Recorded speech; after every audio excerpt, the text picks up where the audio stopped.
Um, there's a dog and bone.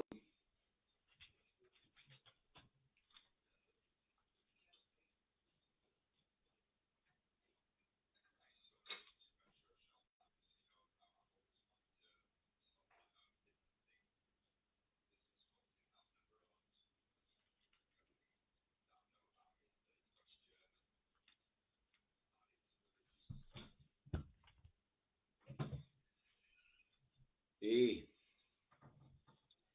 good afternoon, folks.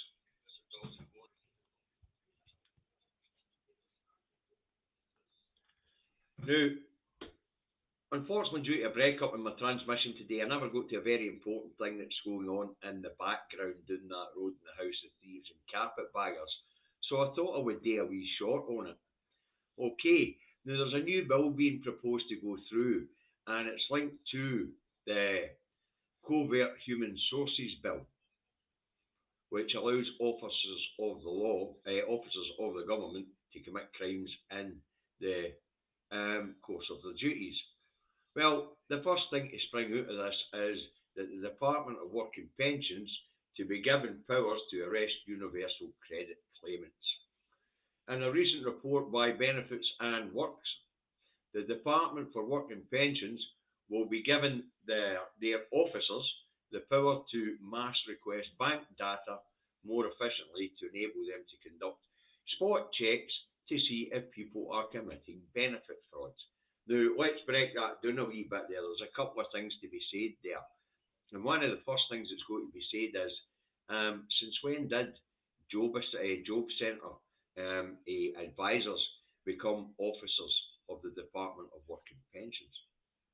Now, I know the Department of Work and Pensions already has a fraud department, but generally they do the investigation or start the investigation, and if they think there's something hooky, they hand it over to the police to investigate.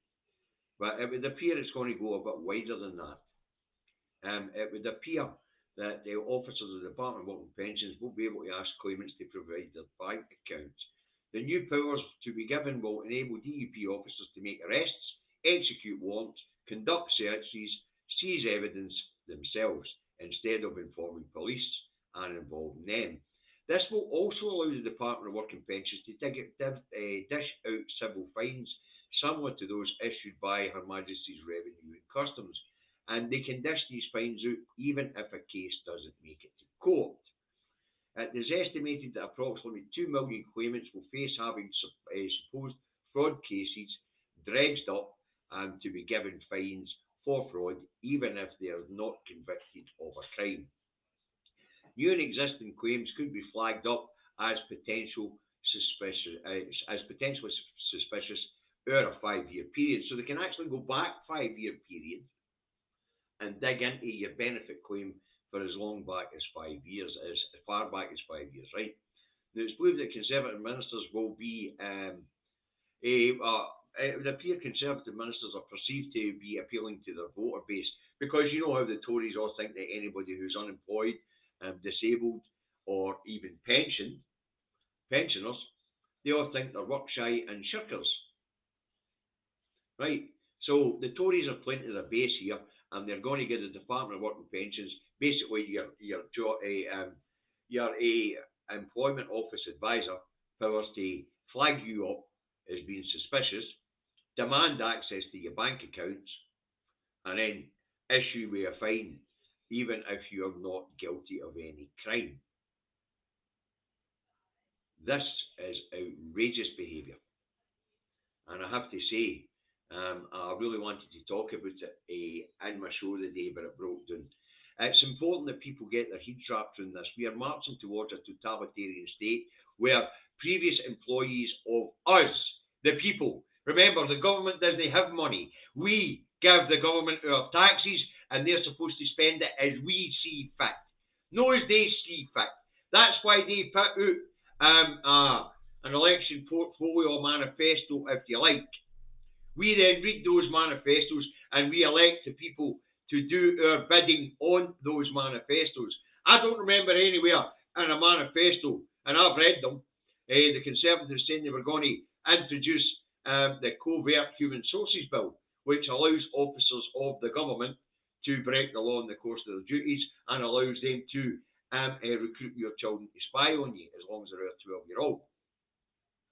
I don't remember giving them permission to turn job centre assistants or job centre advisors, employment advisors, into officers of the government. I didn't vote for that. Didn't vote Conservative, but even if it was in anybody's manifesto, who in their right mind would do that? Vote for such a thing, such intrusion. And we have to link three bills together here, folks, to get your heads wrapped in this. We've got the Human Covert Sources Bill, which is passed. We've got the Elections Bill, which takes 3 million of the poorest people in society out of the ability to vote. And then we've got further persecution of the poor by turning job centre advisors who are supposed to help people get into work into officers of the government who can, if they think you're committing a benefit fraud, demand to see your bank accounts and then issue you a fine, whether you're found guilty of a crime or not. I didn't vote for that. Nobody in the right mind would vote for that. We are marching towards a totalitarian stroke fascist state, and it would appear that almost anybody who's employed in the civil service could be made a government officer, and they could be then empowered to act like a sheriff in Scotland or a county court judge in England and issue fines, whether you're guilty of anything or not. Remember, this is the Department of Work and Pensions that sanctions people and leave them without anything for 16 weeks on their first failing to meet an appointment, no matter what the reason is. No reason's ever good enough. I've told you the story about the 30-week pregnant young lady who gets sanctioned for no looking for a job, and they just stopped her benefits for 6 weeks. And if I hadn't intervened and said and got the police in to say that the Department of Work and Pensions were trying to murder this wee lassie and her unborn baby, she would have been bloody well sanctioned for 16 weeks. This is not acceptable, folks. Our rights are being stripped away, one by one, and in front of our very eyes, and it's not in front of our very eyes, actually. It's been done behind closed doors because we have a corrupt, Tory-owned mainstream media. Now, if you want to read about this, and it's full, then you can go down on my timeline, and you will see the title of DUP to be given powers to arrest universal credit claimants. Now, this sort of behaviour is outrageous. It's criminal, and it's not acceptable. That's what we call over-intrusion into our lives.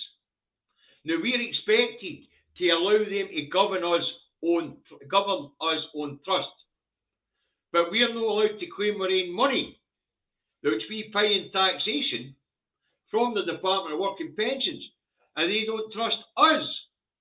Now, anyway, the idea is to save the government £670 million a year in fraud. Think about that, £670 million a year in fraud.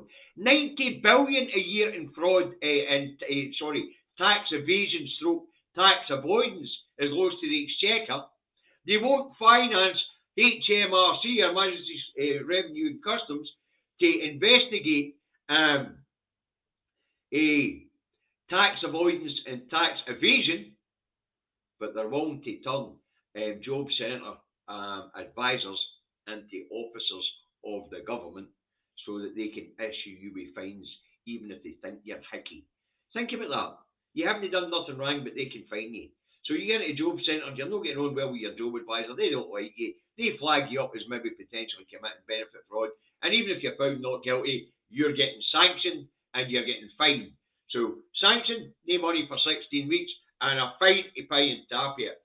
This isn't acceptable, folks. But I really thought it was important that I came on and made you aware of it. Now, this legislation will be proposed over the next couple of months and is expected to come into force in May 2023. Isn't that interesting? I will. That's a wee Davies DWP shot of the day. It's just another attack on the poorest in society and the well-being of the poorest and most vulnerable in our society. And this is no acceptable behaviour. And I don't remember seeing anything about this in the Tory manifesto in the 2019 general election. So the votes are being gerrymandered, the poor are being taken out of voting, and now they're being persecuted even more. This is outrageous behaviour, it's unacceptable behaviour, and let's hope somebody's got the money to make a legal challenge against it, even though they're introducing laws to try and cut us out of judicial reviews. Anyway, that's the Davy Short. I hope you enjoyed it. I hope you found the information I've given you informative. It's important that we keep abreast of these bills that these people are putting through, and this is one that's up and coming. Okay, now, you guys have a pleasant evening and enjoy the rest of your weekend. I don't intend to come back home over the weekend unless something absolutely nuts is going on. Have a nice evening.